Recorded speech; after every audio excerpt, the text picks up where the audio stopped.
ये हमारा lecture number 20 daily CSAT practice का, जिसमें आज हम वेन डायग्राम्स और सेट थ्योरी के बारे में डिटेल में बात करने वाले हैं। अगर आपने अभी तक पीछे के लेक्चर्स नहीं देखे हैं तो उनको ज़रूर देख लीजिए। 19 लेक्चर्स कवर कर चुके हैं, जिसमें डेडिकेटेड टॉपिक्स के बारे में हम काफ़ी बात कर चुके हैं। इस पर्टिकुलर लेक्चर में हम डिटेल में समझेंगे कि वेन डायग्राम और सेट थ्योरी को किस तरीके से सॉल्व किया जाता है। पहला क्वेश्चन आपके सामने है। ये इंग्लिश का पूरा क्वेश्चन है और हिंदी मीडियम के छात्रों के लिए इधर हिंदी में पूरा क्वेश्चन लिखा गया है। आप जिस भी मीडियम के छात्र हैं, सबसे पहले वीडियो को पॉज करेंगे, कंडीशंस को पढ़ेंगे और फिर उसके बाद हम इसे सॉल्व करेंगे। चलिए, कर लिया सॉल्व। आइए अब हम सॉल्व करते हैं। वो ये बोल रहा है कि एक एग्जामिनेशन है जिसमें 4 सेक्शंस हैं। Maths, data interpretation, logical reasoning and English. जो टोटल बच्चे एग्जाम के लिए अपीयर हो रहे हैं वो हैं 100। ठीक है, पहले हम यहां पे एक रॉन्ग यानी कि एक गलत डायग्राम बनाने वाले हैं, क्योंकि आप में से बहुत लोगों ने गलतियां करी होंगी। क्योंकि शुरू में जब मैंने पहली बार ये टॉपिक पढ़ा था बहुत पहले, तब मैंने भी ऐसी गलतियां करी थी और वो मेरे को याद है। तो मैं ये मानता हूं कि मेरी गलतियों से आपको सीखना चाहिए, और इसलिए पहले मैं गलत डायग्राम बनाऊंगा ये दिखाने के लिए कि आपने क्या गलती करी, और उसके बाद मैं सही डायग्राम बनाऊंगा। थोड़ा पेशेंटली बैठेंगे और लास्ट तक वीडियो को देखेंगे। हमारे को 4 सेक्शंस दिए हुए हैं। आपको सबसे पहले ये समझना है कि 4 सेक्शंस दिए हुए हैं, उसका मतलब है कि हमारे को यहाँ पे 4 गोले बनाने हैं। ठीक है, एक-एक करके कंडीशन पढ़ते हैं और फिर सॉल्व करने की कोशिश करते हैं। Number of aspirants who had qualified for maths is 55। Maths का जो सब्जेक्ट है उसमें 55 लोग अपीयर हुए, और साथ के साथ जो अपना राइट डायग्राम है, जो अपना सही डायग्राम है, वो भी बनाते चलते हैं। मैथ्स में 55 लोग अपीयर हुए टोटल।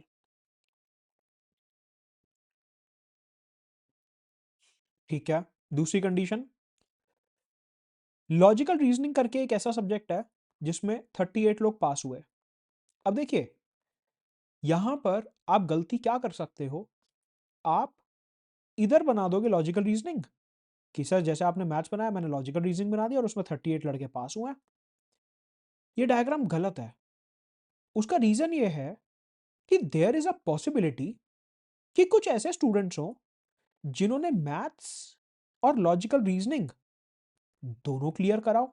अभी मेरे को नहीं पता, मैं बस एक एस्टिमेट बता रहा हूं आपको, मैं आपको एक पॉसिबिलिटी बता रहा हूं।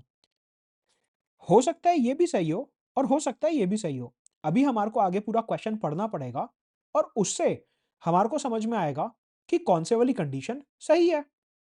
हो सकता है कि ऐसा एक भी छात्र ना हो जिसने मैथ्स और एलआर को साथ में क्लियर कराओ, या हो सकता है ऐसे बहुत सारे छात्र हों जिन्होंने मैथ्स और एलआर को साथ में क्लियर किया हो। तो इसके लिए तो हमारे को क्वेश्चन आगे देखना पड़ेगा।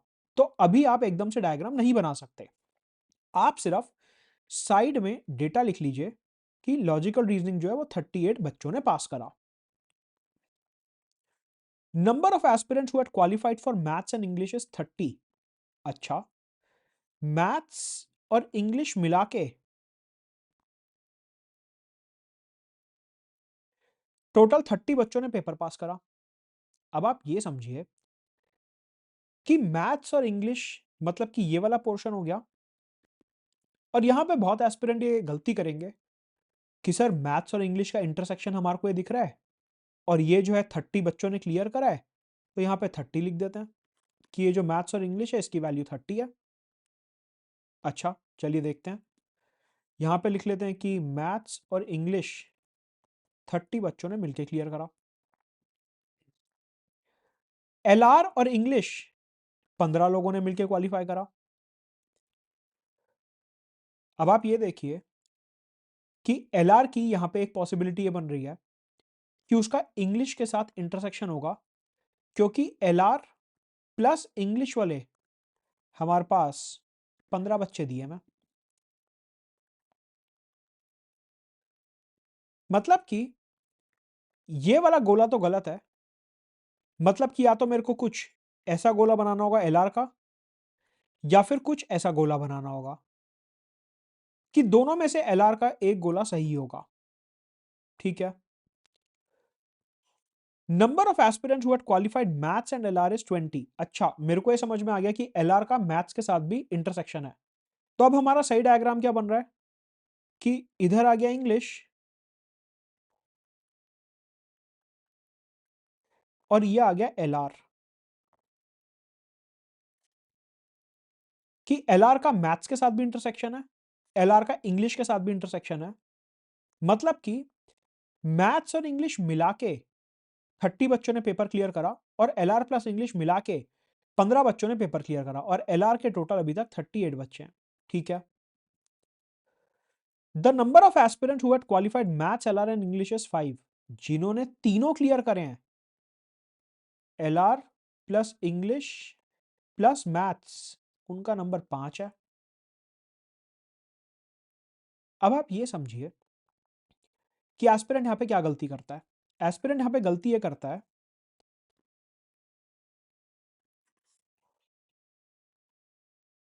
ये बन गया मैथ्स, ये बन गया इंग्लिश, ये बन गया एलआर। अभी भी गलत ही बना रहा हूं मैं, सही वाला सिर्फ इस स्लाइड पे मिलेगा आपको।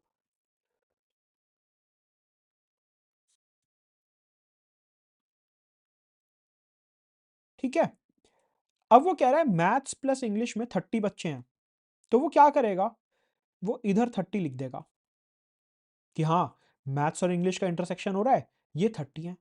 लेकिन आपको ये भी तो समझना है कि ये वाला जो कॉलम है, ये वाला मैथ्स इंग्लिश और एलआर वाला, उसमें भी ऐसे बच्चे शामिल हैं जिन्होंने मैथ्स और इंग्लिश क्लियर करा है।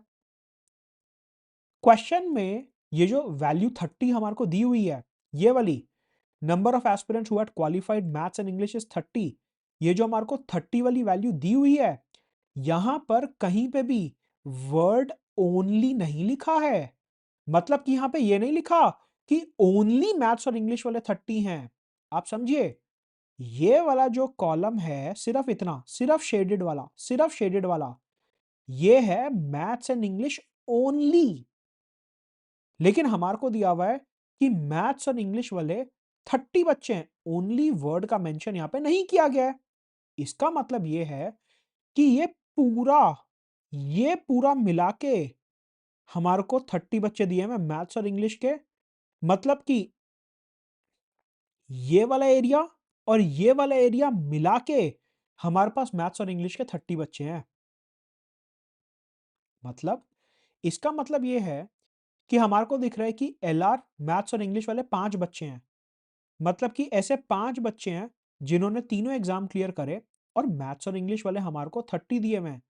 मतलब कि हमारे को यहाँ पे क्या लिखना है, 30 माइनस 5, 25। अब आप देखो, ये पूरा कॉलम अगर आप देखो, पेन के ऊपर फोकस करो मेरे, ये पूरा एरिया अगर आप देखो, तो ये क्या बन रहा है, 25 प्लस 5, 30। हाँ, मैथ्स और इंग्लिश कितना, 30। इंग्लिश मैथ्स और एलआर कितना, 5। अगर आप सिर्फ यहां पे 30 लिख दोगे और यहां पे 5 लिख दोगे, तो इक्वेशन गलत हो गई, क्योंकि उसमें मैथ्स और इंग्लिश वाले मिला के 35 हो गए। अगर क्वेश्चन में दिया होता maths and English only is 30, तो फिर आप यहां पे 30 लिखते। लेकिन उसने बोला मैथ्स और इंग्लिश 30 है, तो मतलब ये दोनों जो कॉलम्स हैं इनको मिला के 30 है। सिमिलरली उसने बोला एलआर और इंग्लिश 15 है। एलआर और इंग्लिश, ये रहा एलआर और इंग्लिश, पेन के ऊपर फोकस करेंगे, एलआर और इंग्लिश 15 है। एलआर और इंग्लिश वाले 5 तो यहां पे कवर हो गए, बचे कितने, 10। वो 10 आ गए इधर। इस तरीके से डायग्राम्स बनाए जाते हैं जिससे कि हमारी गलती कम से कम हो। ठीक है, आगे बढ़ते हैं। Number of aspirants who qualified for DI, चौथा सेक्शन आ गया हमारा, इज 22। ठीक है, डीआई वाले जो हैं वो 22 हैं। Number of aspirants qualified for DI and LR is 5। DI plus LR जो है वो 5 होगा। अच्छा देखिए, अभी आप कहोगे कि सर आप डीआई वाला गोला क्यों नहीं बना रहे हैं। मैं डीआई वाला गोला इसलिए नहीं बना रहा हूं क्योंकि मेरे को नहीं पता कि डीआई का इंग्लिश और मैथ्स के साथ क्या इंटरसेक्शन होगा। सर इंटरसेक्शन क्या होता है, ये जो आप देख रहे हो ना, गोले के ऊपर गोला, गोले के ऊपर गोला, इसे हम वेन डायग्राम सेट थ्योरी में इंटरसेक्शन बोलते हैं।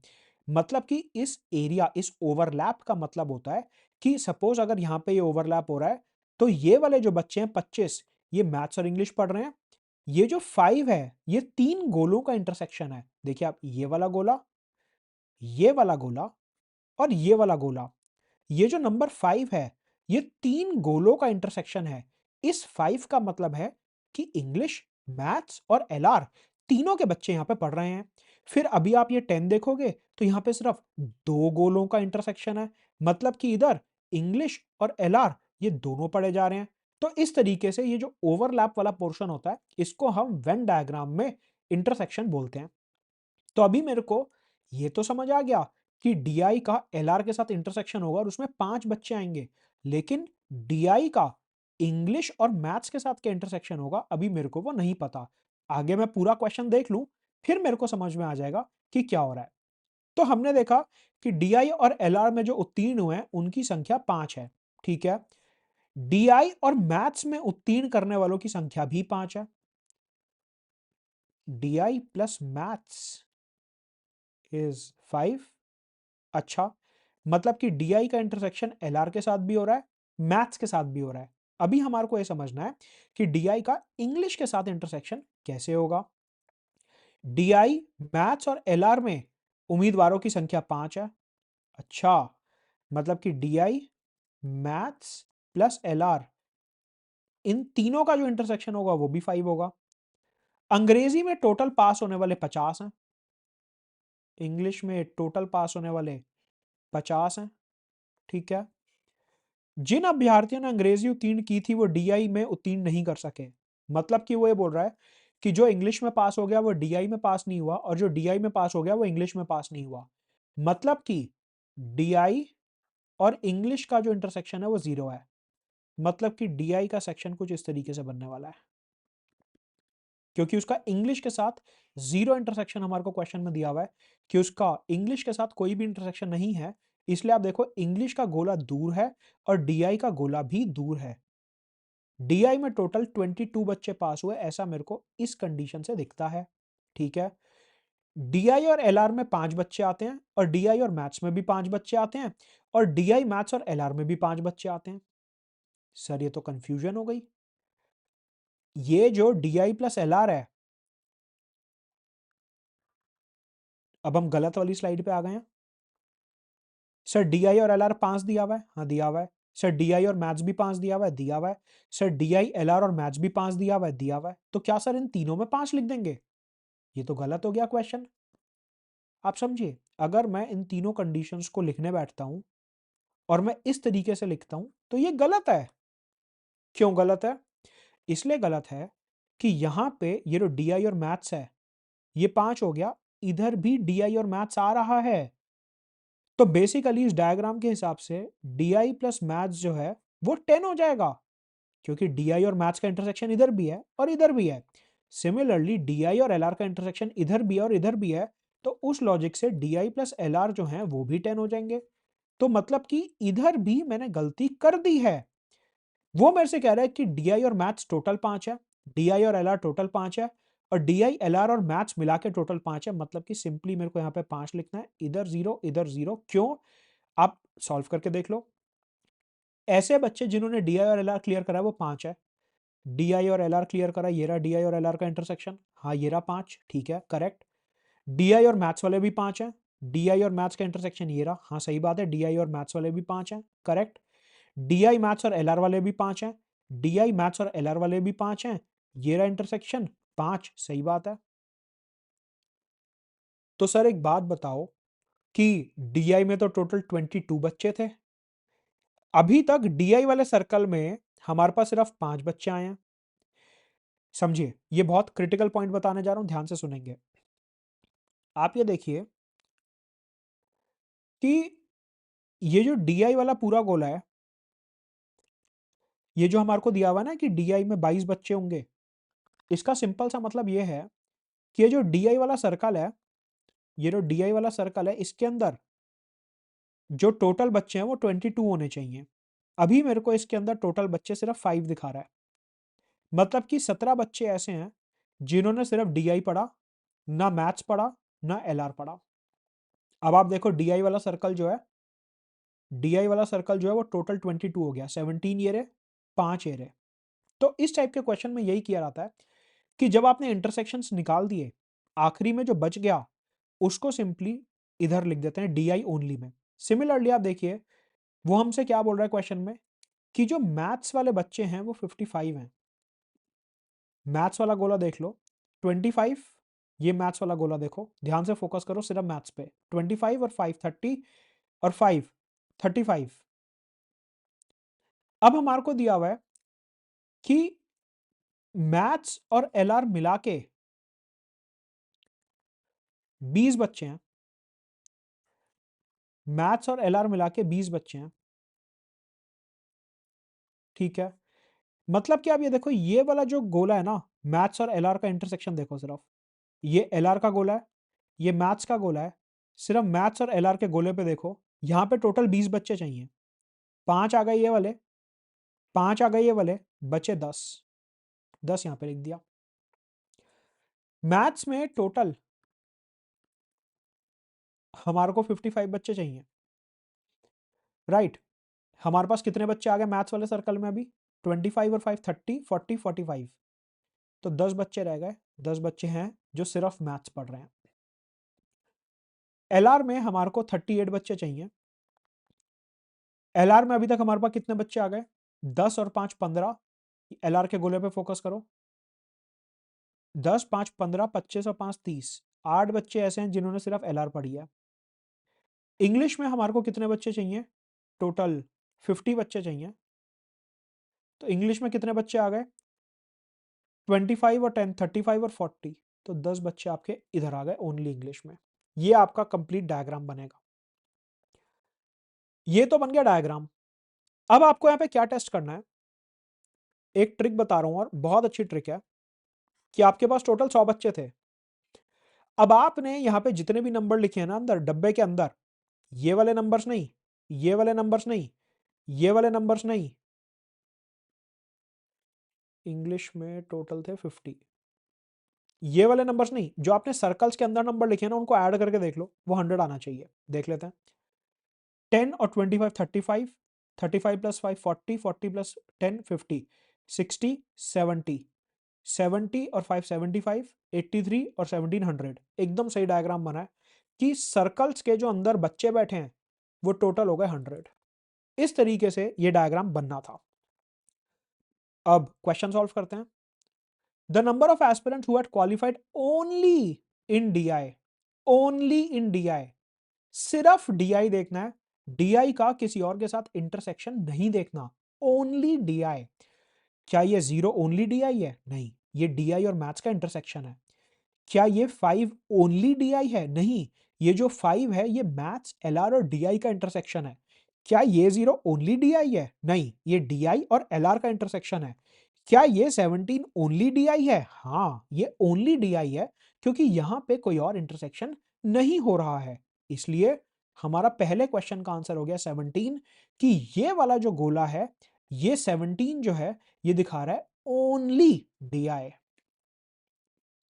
Number of aspirants who had qualified in only maths and LR is, देखिए this is the most important word.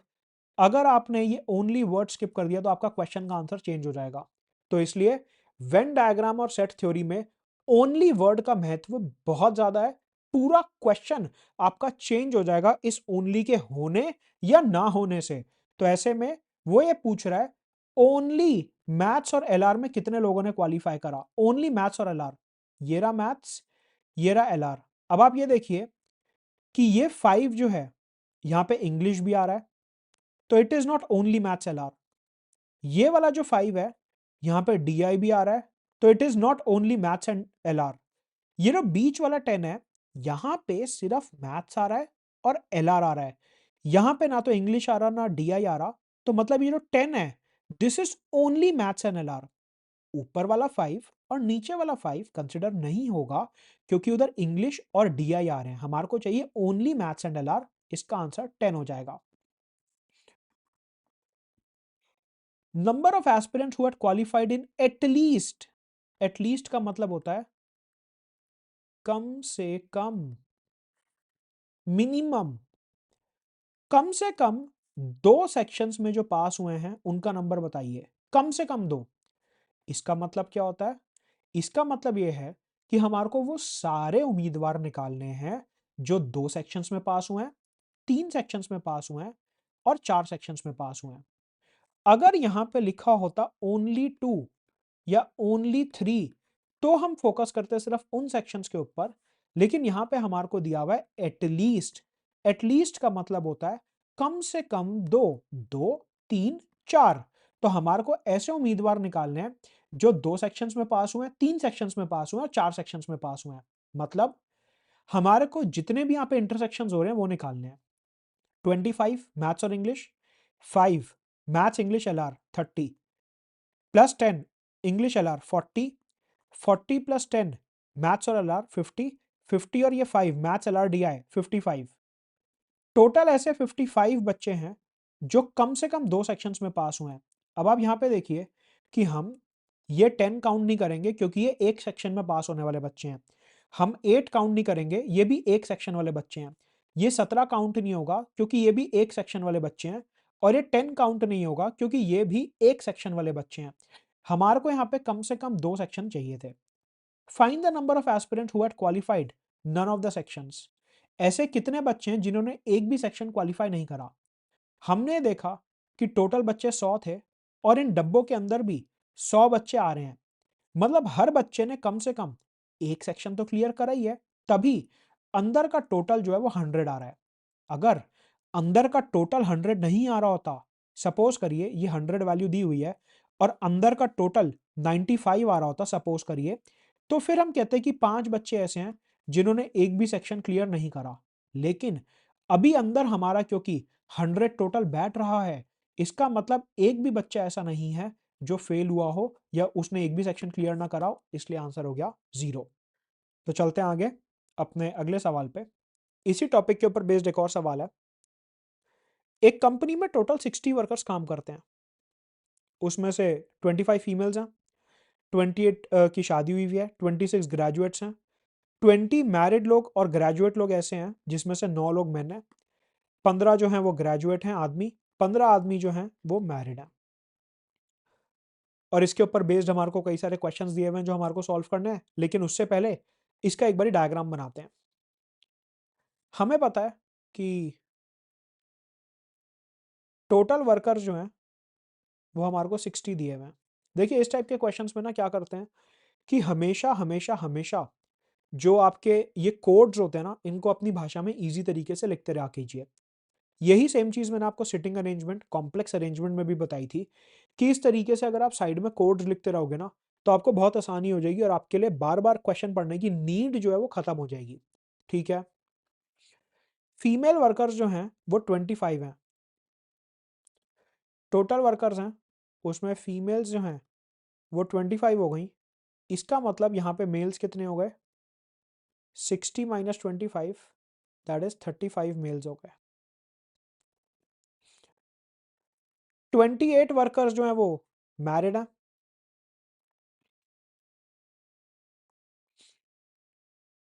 ठीक है। 26 वर्कर्स जो हैं वो ग्रेजुएट्स हैं।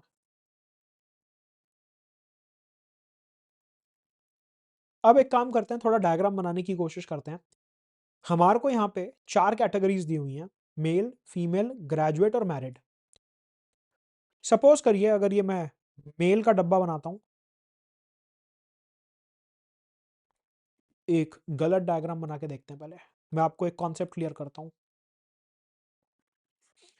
हमारे को 4 कैटेगरी दी हुई हैं, मेल, फीमेल, ग्रेजुएट और मैरिड, ठीक है। सपोज करिए मैं एक डायग्राम बनाता हूँ कि ये मेल्स का डब्बा है, ये ग्रेजुएट्स का डब्बा है,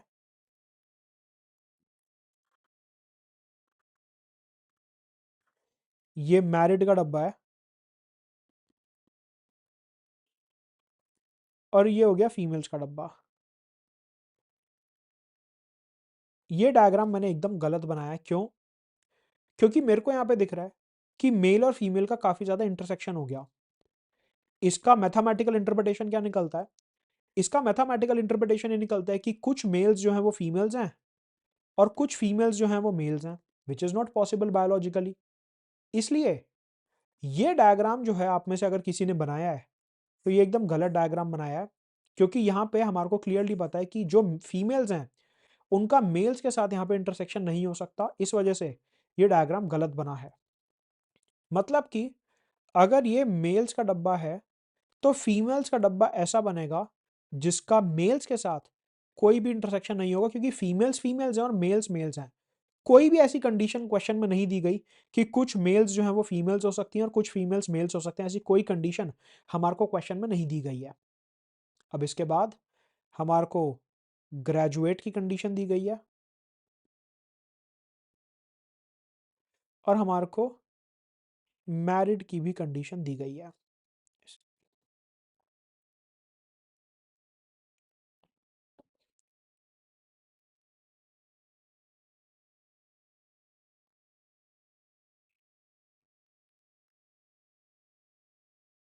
हमारे पास फीमेल्स टोटल 25 हैं और मेल्स टोटल 35 हैं।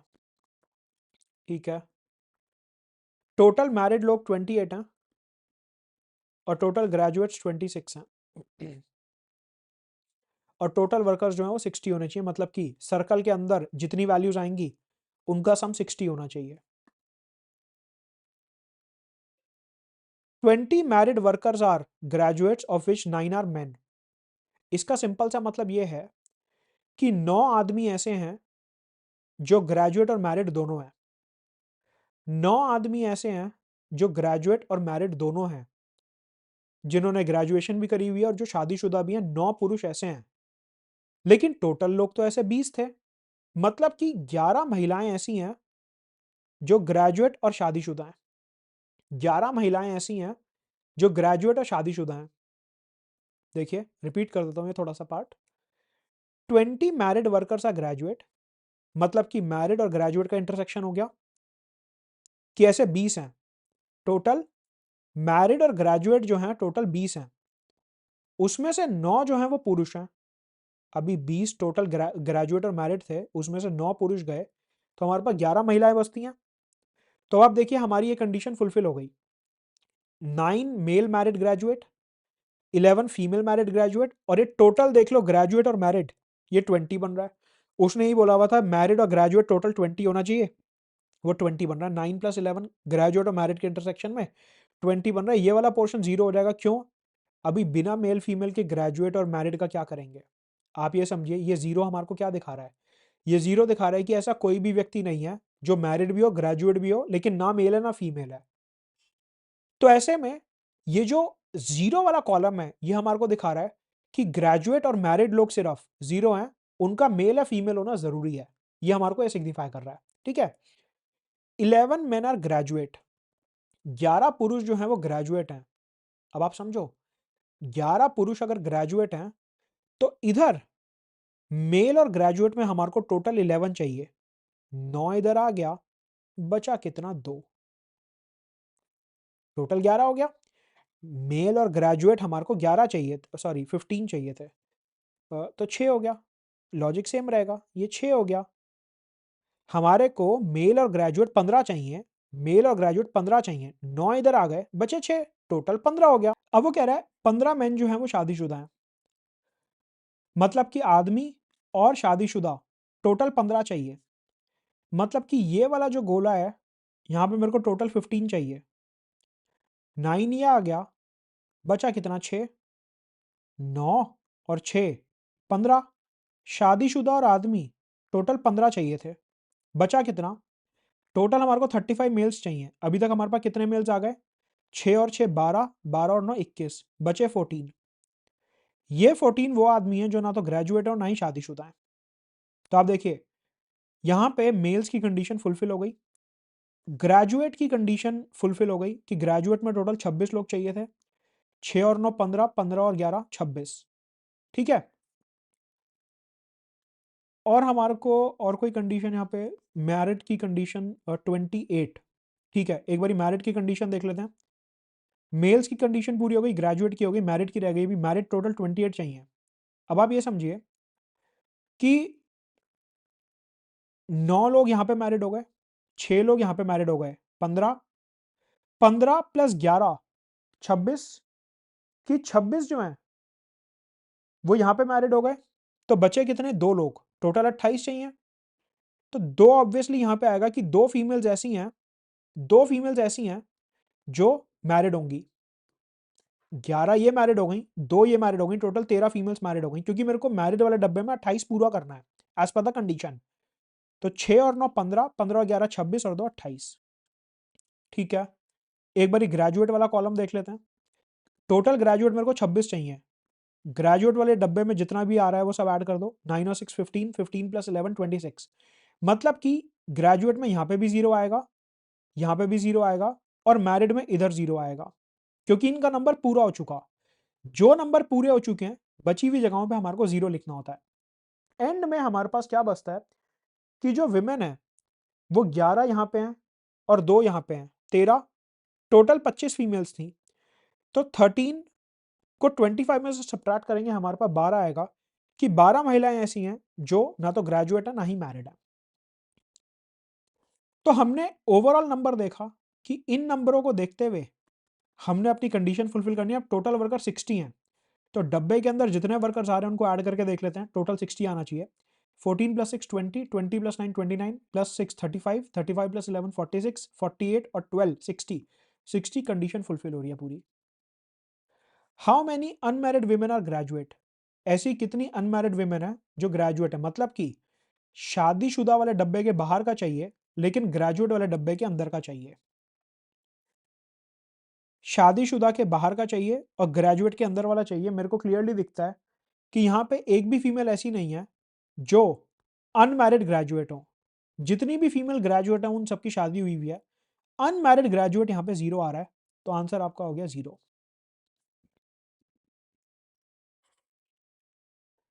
How many unmarried women work in the company? शादीशुदा जो नहीं है वो कितनी महिलाएं हैं? 0 और 12। 0 और 12, ये वाली 12 फीमेल जो हैं ये शादीशुदा वाले डब्बे से बाहर हैं। तो 0 प्लस 12, 12 ऐसी महिलाएं हैं जो शादीशुदा नहीं है लेकिन कंपनी में काम करती हैं। How many graduate man are married?